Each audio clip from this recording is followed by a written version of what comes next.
All right, Gaurav, thank you so much for joining us on the telecast. Moving on to some other news coming in. In a statement by the United States House Committee on Foreign Affairs, Gregory has debunked US President Trump's claim of $21 million grant to India for voter turnout. He stated, and I quote, "President claimed there was a wasteful $21 million grant to India. This grant never existed, and United States President Donald Trump had repeatedly claimed that the United States Agency for International Development spent $21 million on a grant to boost voter turnout in India." He stated, and I quote, "Why do we need to spend $21 million on voter turnout in India?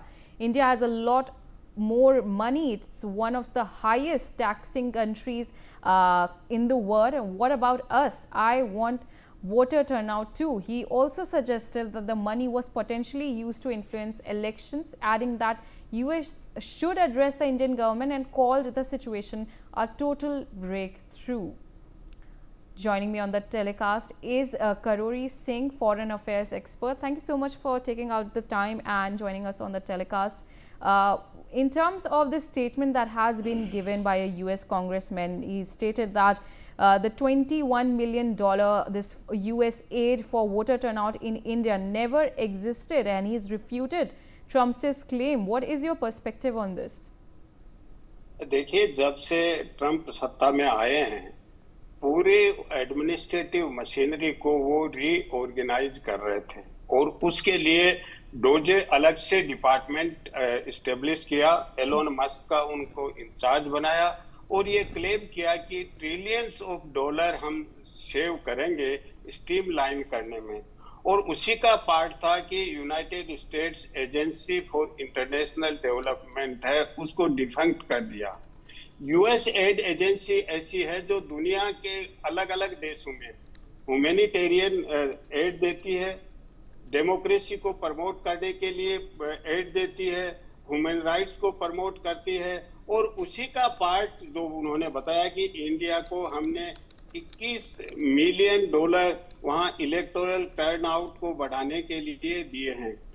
तो उसी संदर्भ में अगर हम देखें तो Trump का ऐसा दृष्टिकोण था कि अमेरिका का अब भविष्य में ये दृष्टिकोण नहीं रहेगा कि हम दुनिया में कहीं प्रजातंत्र को प्रमोट करें, मानव अधिकारों को प्रमोट करें या कोई मानवीय सहायता दें। हमारा उद्देश्य तो अब अमेरिका को ग्रेट बनाना है और अमेरिका फर्स्ट की पॉलिसी रहेगी।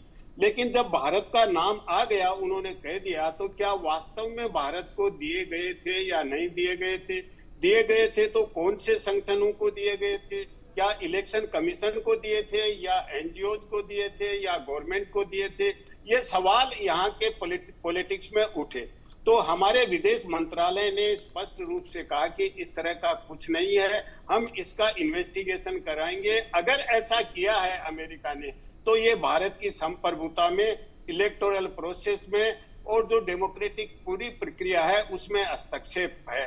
तो भारत इस तरह के किसी भी स्थिति को एक्सेप्ट करने को तैयार नहीं है, ये हमारे विदेश मंत्रालय ने कह दिया था।